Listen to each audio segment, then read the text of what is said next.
Assalamualaikum warahmatullahi wabarakatuh. Kami dari kelompok 6 akan mempresentasikan mata kuliah Decision Support System dengan tema kecerdasan buatan dan Decision Support System, integrasi Machine Learning, NLP, Generative AI, RAG, Agentic AI, dan Explainable AI. Yang pertama itu ada definisi dan konsep dasar. Definisi dari Decision Support System atau DSS, sistem informasi berbasis komputer yang dirancang untuk membantu mengambil keputusan memecahkan masalah semi terstruktur dan tidak terstruktur. Definisi dari Artificial Intelligence atau AI dan Machine Learning atau ML, yaitu algoritma yang memungkinkan sistem belajar secara mandiri dari data historis tanpa perlu diprogram ulang secara eksplisit. Selanjutnya ada definisi dari Natural Language Processing atau NLP. Itu cabang AI yang memungkinkan komputer memahami, menafsirkan, dan mengolah bahasa manusia, seperti teks dan suara. Lalu ada latar belakang dan urgensi integrasi.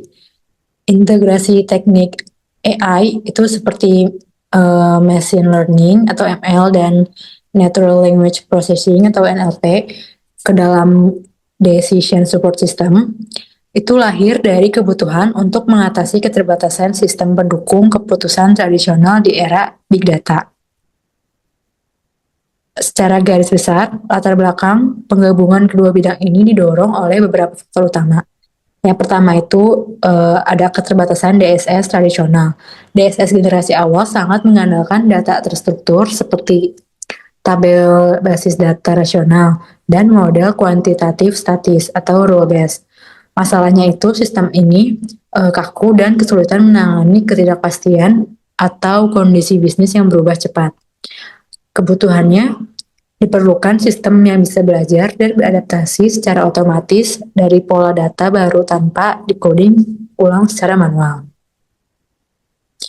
Selanjutnya ada yang kedua itu ada ledakan data tak terstruktur. Itu sebagian besar data organisasi saat ini berbentuk teks, dokumen, email, laporan keuangan, hingga interaksi media sosial. Peran dari NLP itu memungkinkan DSS membaca, memahami konteks, dan menganalisis sentimen atau informasi penting dari dokumen teks yang sebelumnya tidak bisa diproses oleh algoritma matematis standar. Yang ketiga itu latar belakangnya perubahan dari analisis deskriptif ke prediktif dan preskriptif. Itu fokus pada pertanyaan apa yang telah terjadi. Itu tuh dari deskriptif. Perannya itu, peran dari ML itu untuk membawa DSS ke tingkat berikutnya dengan menjawab apa yang kemungkinan akan terjadi. Dan langkah terbaik apa yang harus diambil.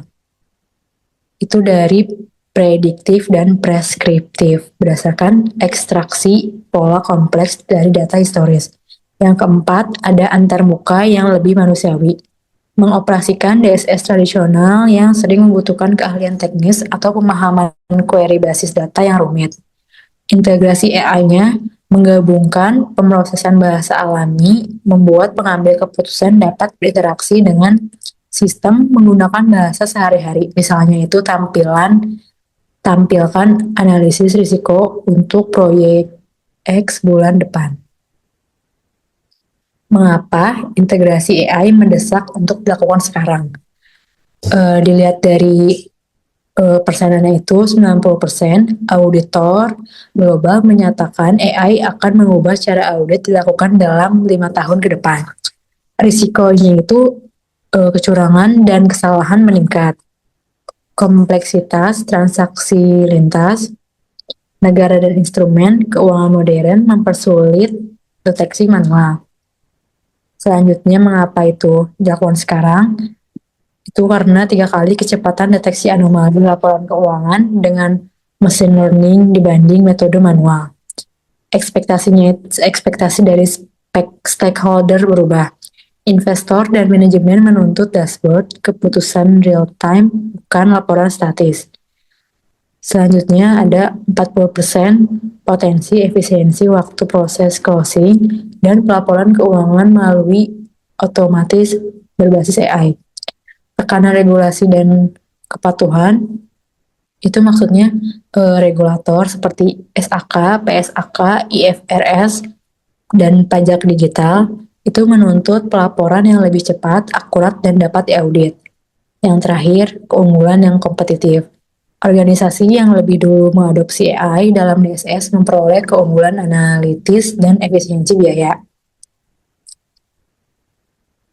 Selanjutnya ada pengertian dari Decision Support System. Definisinya itu sistem berbasis komputer yang mengumpulkan, mengolah, dan menyajikan data untuk membantu pengambil keputusan memilih tindakan terbaik dari beberapa alternatif, khususnya pada situasi yang semi terstruktur atau tidak terstruktur. 3 komponen utamanya itu, yang pertama ada subsistem data atau database, itu untuk menyimpan data internal dan eksternal yang relevan. Yang kedua, komponennya itu ada subsistem model atau model base, itu model analitis, statistik, dan kini model AI atau ML. Yang terakhir komponennya subsistem antarmuka atau user interface. Dashboard interaktif untuk pengguna berinteraksi dengan sistem. Selanjutnya ada evolusi DSS, itu dari rule based menuju AI driven. Yang itu DSS berbasis aturan. Artinya itu spreadsheet dan sistem pakar dengan aturan if, then statis tidak mampu belajar dari data baru. Yang kedua ada DSS berbasis statistik. Itu model statistik dan OLAP untuk analisis data historis dan pelaporan multidimensi. Selanjutnya ada DSS berbasis machine learning. Itu model prediktif belajar dari pola data untuk forecasting dan klasifikasi otomatis.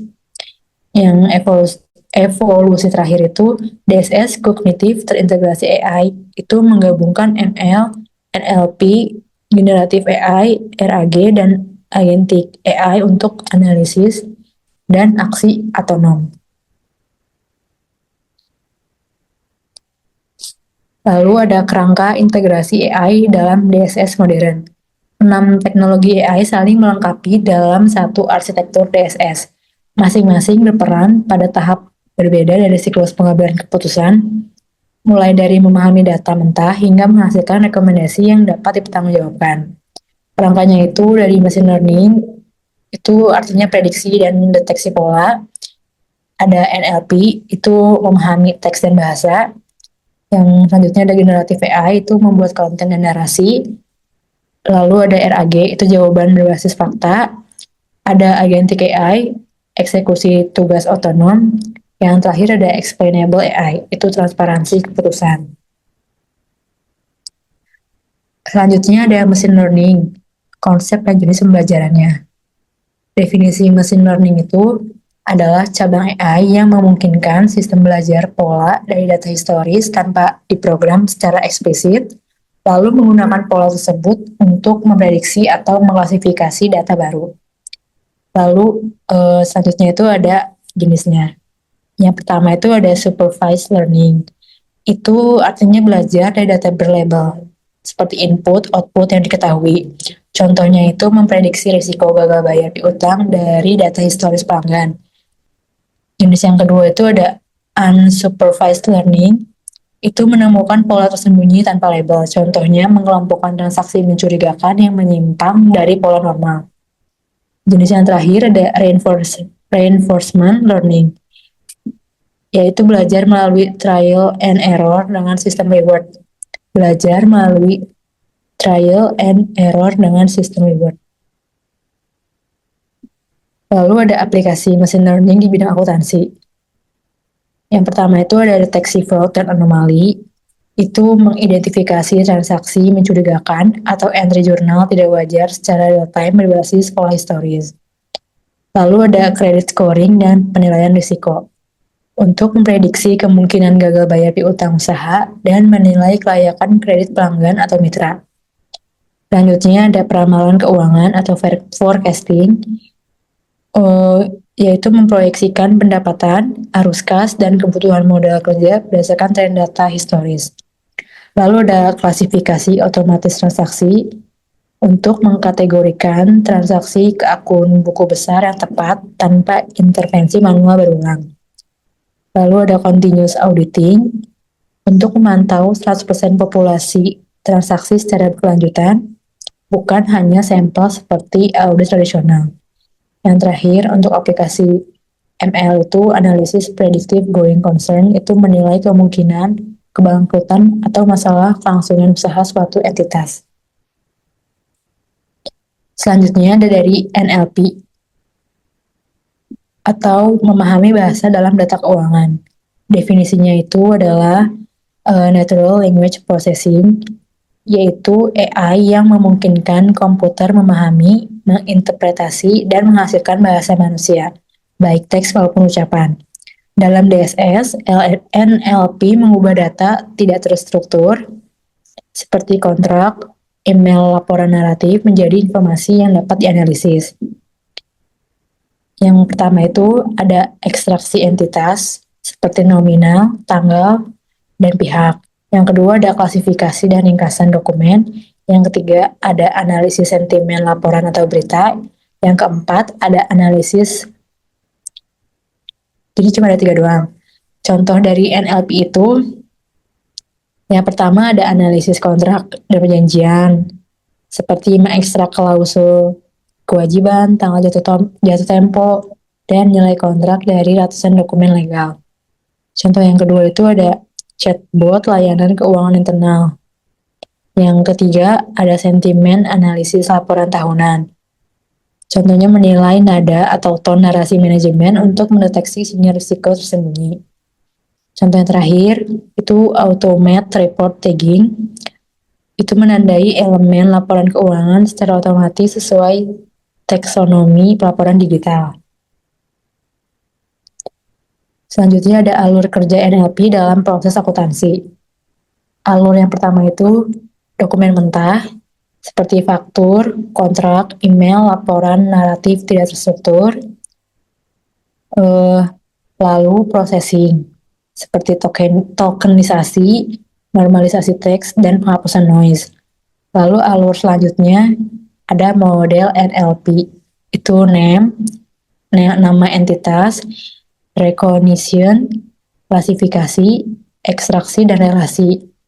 Alur selanjutnya ada data terstruktur, itu output berupa data tabular siap dianalisis DSS. Dan alur yang terakhir itu ada insight keputusan, itu seperti dashboard, peringatan risiko, dan rekomendasi tindakan. Di sini NLP berperan sebagai jembatan yang mengubah dokumen naratif tidak terstruktur yang selama ini diliput dari analisis kuantitatif tradisional menjadi data terstruktur yang dapat diproses oleh model DSS lainnya. Selanjutnya, generatif AI atau dari analisis menuju kreasi konten. Definisinya itu adalah AI yang mampu menghasilkan konten baru seperti teks, narasi, ringkasan, bahkan kode berdasarkan pola yang dipelajari dari data pelatihan skala besar. Berbeda dari ML, prediktif hanya mengklasifikasikan atau memprediksi angka. Kalau yang Genari AI ini untuk menghasilkan output berbentuk bahasa alami. Di sini ada yang pertama contohnya narasi laporan keuangan seperti menyusun draft catatan atas laporan keuangan atau CLK dan analisis manajemen. Yang kedua ada ringkasan eksekutif, itu merangkum ratusan halaman laporan audit atau due diligence menjadi ringkasan padat.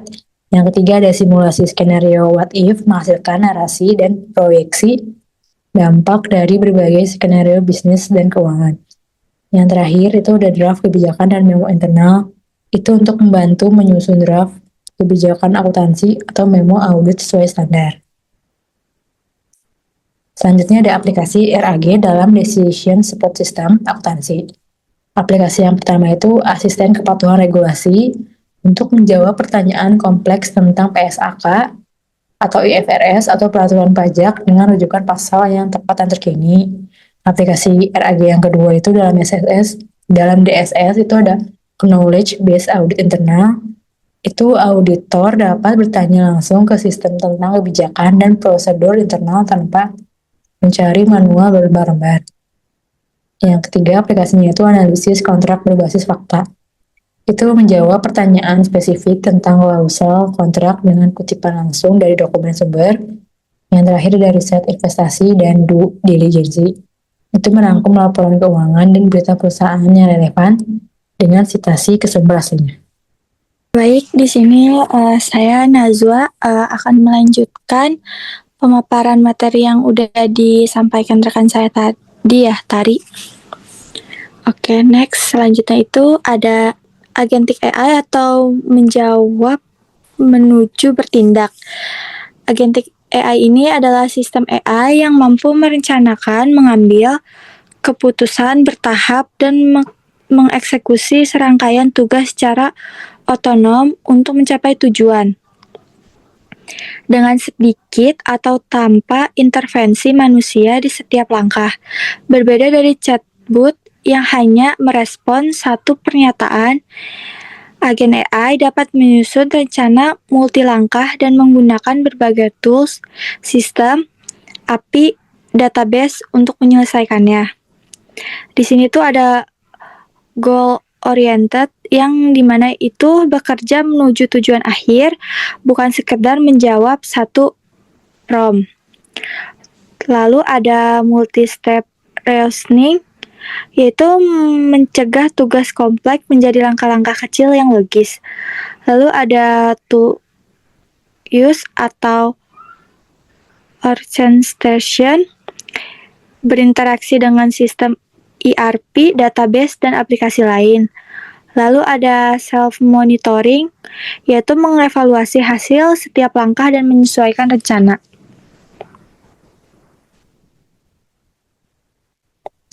Selanjutnya ada explainable AI. Explainable AI ini itu pendekatan dalam kecerdasan buatan yang memungkinkan proses pengambilan keputusan oleh sistem AI dapat dipahami, dijelaskan, dan ditelusuri oleh manusia. Berbeda dengan model AI yang bersifat black box, hasil diperoleh tanpa diketahui prosesnya. XAI ini memberikan alasan mengapa suatu keputusan itu atau prediksi dapat dihasilkan. Lalu ada manfaat explainable AI, yaitu untuk meningkatkan transparansi proses pengambilan keputusan AI, membantu pengguna memahami alasan di balik hasil prediksi. Lalu yang ketiga ada mengurangi resiko kesalahan atau bias pada model AI. Yang keempat itu mempermudah proses audit dan evaluasi sistem. Dan yang terakhir itu mendukung pengambilan keputusan yang lebih akurat pada Decision Support System atau DSS. Contoh penerapan AI yang pertama itu di bidang perbankan. AI ini digunakan untuk menentukan kelayakan kredit nasabah. Dengan explainable AI, sistem dapat menjelaskan bahwa pengajuan pinjaman ditolak karena mungkin adanya pendapatan belum memenuhi syarat, atau riwayat pembayaran yang kurang baik, serta resiko utang yang terlalu tinggi, sehingga nasabah mengetahui alasan keputusan tersebut. Yang kedua itu ada di bidang kesehatan. AI ini bisa membantu dokter mendiagnosis penyakit melalui hasil CT scan atau MRI. XAI akan menunjukkan bagaimana gambar yang menjadi dasar prediksi sehingga dokter dapat memverifikasi hasil diagnosis tersebut. Yang ketiga itu ada di bidang akuntansi. AI ini dapat mendeteksi transaksi yang berpotensi fraud. Explainable AI ini menjelaskan bahwa transaksi dianggap mencurigakan karena misalnya ada nilai transaksi jauh di atas rata-rata, atau adanya dilakukan di luar jam operasional, serta berasal dari lokasi yang tidak biasa. Lalu kaitannya dengan Decision Support System, Yaitu pada DSS ini, AI tidak hanya memberikan rekomendasi keputusan, tetapi juga menjelaskan alasan mengapa rekomendasi tersebut dibuat. Dengan demikian, pengambilan keputusan lebih percaya terhadap hasil sistem, keputusan menjadi lebih transparan, resiko kesalahan dapat diminimalkan, serta hasil analisis lebih mudah dipertanggungjawabkan. Lalu di sini ada diagram AI. Jadi yang pertama ini ada data, lalu ada model artificial intelligence, lalu yang ketiga itu ada hasil prediksi atau keputusan, yang keempat ada explainable AI atau XAI yang menjelaskan alasan keputusan, yang terakhir itu ada decision support system atau DSS yang mendukung keputusan manusia. Jadi diagram ini tuh kayak nunjukin alur kerja explainable AI. Yang pertama kan sistem menerima data sebagai input. Terus data tersebut tuh diproses lagi oleh model artificial intelligence untuk menghasilkan prediksi atau rekomendasi. Berbeda dengan AI biasa yang hanya memberikan hasil explainable AI, menambahkan penjelasan mengenai alasan di balik keputusan tersebut diambil. Penjelasan ini kemudian dimanfaatkan oleh Decision Support System atau DSS untuk membantu pengguna mengambil keputusan yang lebih akurat, transparan, dan dapat dipertanggungjawabkan. Jadi, Explainable AI ini berperan sebagai penghubung antara hasil analisis AI dengan pemahaman manusia terhadap keputusan yang bisa dihasilkan. Di sini ada DSS tradisional versus AI. Pengertian dari DSS tradisional itu sistem pendukung keputusan yang bekerja berdasarkan aturan atau rule-based, model matematika, serta data historis. Sistem ini hanya membantu menganalisis data yang tersedia untuk menghasilkan rekomendasi keputusan yang baik. DSS tradisional tidak memiliki kemampuan belajar dari data baru. Jika kondisi bisnis berubah, maka aturan atau model harus diperbaharui lagi secara manual oleh pengguna atau pengembang sistem. Untuk pengertian AI dalam DSS itu merupakan pengembangan dari DSS tradisional. AI ini memungkinkan sistem belajar dari data, machine learning mengenai pola, memprediksi kejadian di masa depan, serta memberikan rekomendasi secara otomatis. Semakin banyak data yang diproses, maka semakin baik juga kemampuan AI dalam menghasilkan keputusan yang akurat dan baik. Manfaat AI pada DSS itu bisa meningkatkan kecepatan pengambilan keputusan, bisa memberikan prediksi yang lebih akurat, juga bisa mengurangi kesalahan manusia, human error atau kesalahan-kesalahan yang bisa dilakukan manual. Yang ketiga itu mampu mengolah data dalam jumlah besar secara cepat. Yang terakhir itu bisa membantu perusahaan mengambil keputusan secara real time. Sini ada perbedaan DSS tradisional dan AI. DSS tradisional ini menggunakan aturan yang telah ditentukan, sedangkan DSS yang berbasis AI ini belajar dari data secara otomatis. Untuk DSS tradisional ini, analisis berdasarkan data historis. Untuk yang berbasis AI ini mampu melakukan prediksi pada masa depan. DSS tradisional, perubahan sistem dilakukan secara manual, sedangkan yang berbasis AI ini modelnya terus berkembang melalui proses pembelajaran. DSS tradisional ini sulit menangani data yang sangat besar, sedangkan yang berbasis AI ini bisa atau mampu mengelola big data dengan cepat dan akurat. DSS tradisional ini hasilnya berupa laporan atau analisis, sedangkan yang berbasis AI ini hasilnya berupa prediksi dan rekomendasi cerdas untuk masa depan. Lalu ada Explainable AI atau XAI yang membuka kotak hitam AI. Explainable AI ini pendekatan yang membuat keputusan atau prediksi model AI dapat dipahami dan dijelaskan oleh manusia, bukan sekedar keluaran dari kotak hitam yang tidak transparan dalam konteks akuntansi dan audit. XAI krusial karena setiap keputusan finansial harus dapat dipertanggungjawabkan kepada auditor, regulator, dan pemangku kepentingan. Mengapa XAI itu penting? Karena yang pertama itu akuntabilitas keputusan finansial ke auditor dan regulator. Yang kedua itu bisa membangun kepercayaan pengguna terhadap sistem AI.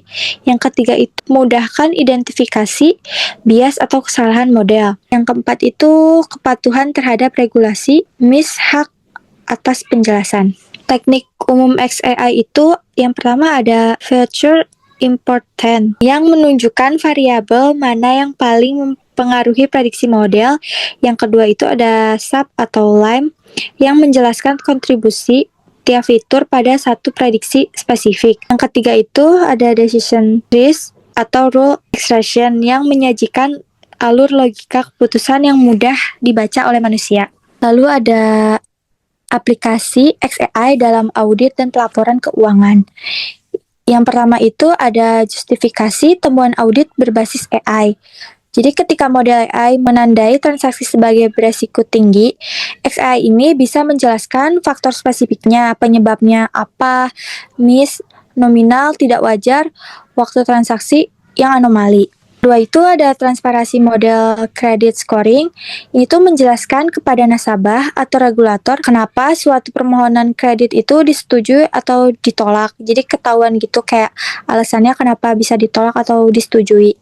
Terus yang ketiga itu ada kepatuhan terhadap regulasi, memenuhi tuntutan regulator yang mensyaratkan keputusan otomatis dapat dijelaskan dan diaudit. Keempat itu ada kepercayaan manajemen dan dewan direksi, memberikan keyakinan kepada pengambil keputusan bahwa rekomendasi AI dapat dipercaya sebelum ditindaklanjuti. Lalu ada arsitektur DSS terintegrasi, bagaimana semua bekerja sama. Yang pertama itu ada lapisan data, ERP, transaksi dokumen, kontrak, laporan keuangan, dan laporan eksternal sebagai sumber data utama.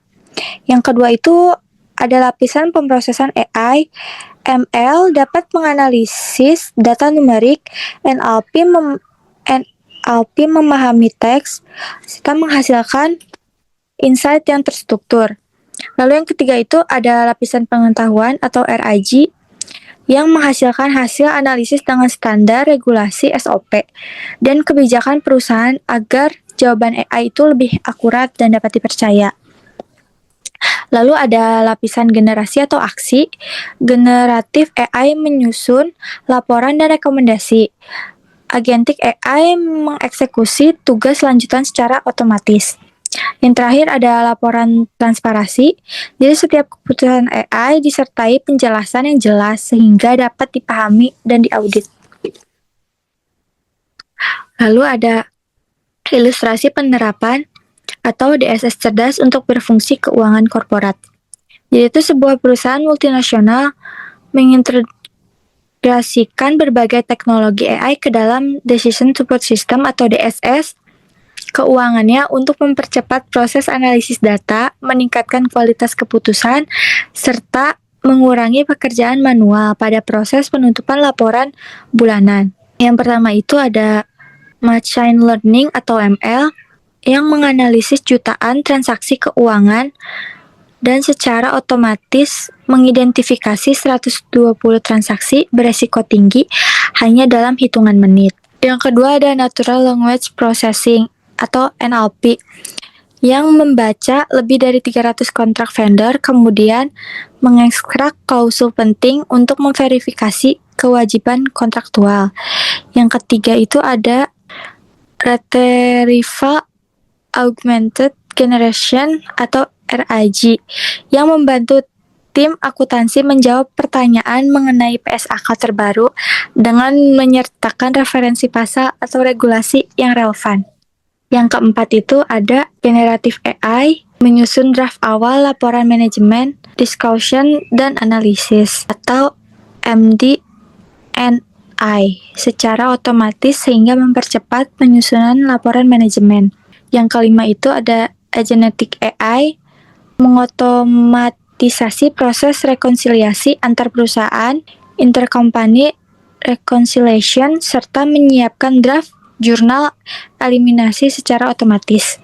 Yang terakhir itu ada Explainable AI atau XAI, memberikan alasan yang jelas atas setiap transaksi yang ditandai sehingga auditor dapat melakukan verifikasi dengan lebih cepat dan transparan. Selanjutnya ada tantangan dan resiko implementasi AI dalam DSS. Penerapan Artificial Intelligence AI atau AI dalam Decision Support System atau DSS memberikan banyak manfaat, namun juga bisa menghadapi sejumlah tantangan yang perlu dikelola agar implementasinya berjalan efektif, aman, dan sesuai dengan regulasi.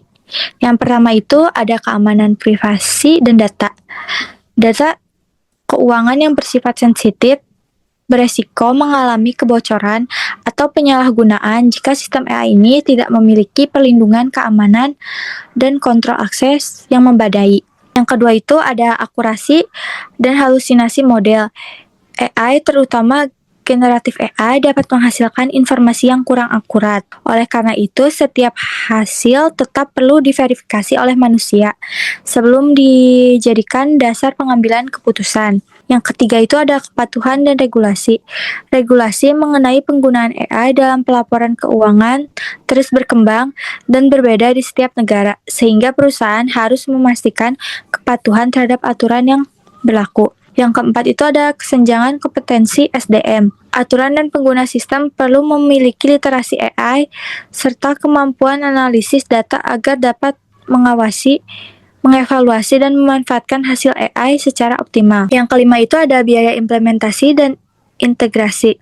Penerapan AI ini membutuhkan investasi pada infrastruktur, lisensi perangkat lunak, pelatihan SDM, dan integrasi dengan sistem lama, legacy system, sehingga memerlukan biaya yang tidak sedikit. Yang enam itu, yang terakhir, ada bias algoritmik. Model AI dapat mewarisi bias dari data historis yang digunakan saat pelatihan, sehingga berpotensi menghasilkan rekomendasi atau keputusan yang kurang adil maupun kurang akurat. Lalu, ada kesimpulan. Jadi kesimpulannya ini, integrasi AI ke dalam DSS menjadi kebutuhan mutlak di era Big Data untuk mengatasi keterbatasan DSS tradisional dalam memproses data terstruktur, menyediakan analisis prediksi atau perspektif, dan menghadirkan antarmuka yang lebih humanis. DSS telah berevolusi menjadi DSS kognitif yang didukung oleh teknologi AI, machine learning, prediksi atau pola, NLP, pemahaman teks, generatif AI atau narasi atau konten, RAG, itu jawaban berbasis fakta, agentic AI, eksekusi otonom, dan explainable AI, transparansi keputusan. Dampak di bidang akuntansi dan keuangan yaitu mampu mempercepat deteksi fraud, otomatisasi klasifikasi transaksi, rekonsiliasi, mempercepat analisis kontrak atau regulasi, serta menyusun draft laporan keuangan secara transparan. Tantangan utamanya itu resiko keamanan data, akurasi halusinasi model, keputusan regulasi, kesenjangan kompetensi SDM, biaya investasi, serta bias algoritmik yang harus dikelola demi optimalisasi manfaat. Selanjutnya ada rekomendasi. Yang pertama itu, terapkan AI dalam DSS secara bertahap, terutama pada deteksi fraud dan audit. Yang kedua itu, perkuat tata kelola datanya serta keamanan cyber. Yang ketiga itu, lakukan verifikasi hasil AI oleh manusia, human in the loop, sebelum diambilnya keputusan. Yang keempat itu, tingkatkan literasi AI sebagai SDM. Yang terakhir itu, kembangkan penelitian tentang explainable AI untuk meningkatkan transparansi dan akuntabilitas. Sekian pemaparan materi yang dapat kami sampaikan sebelumnya. Mohon maaf apabila ada kesalahan kata yang selalu diucapkan. Terima kasih. Wassalamualaikum warahmatullahi wabarakatuh.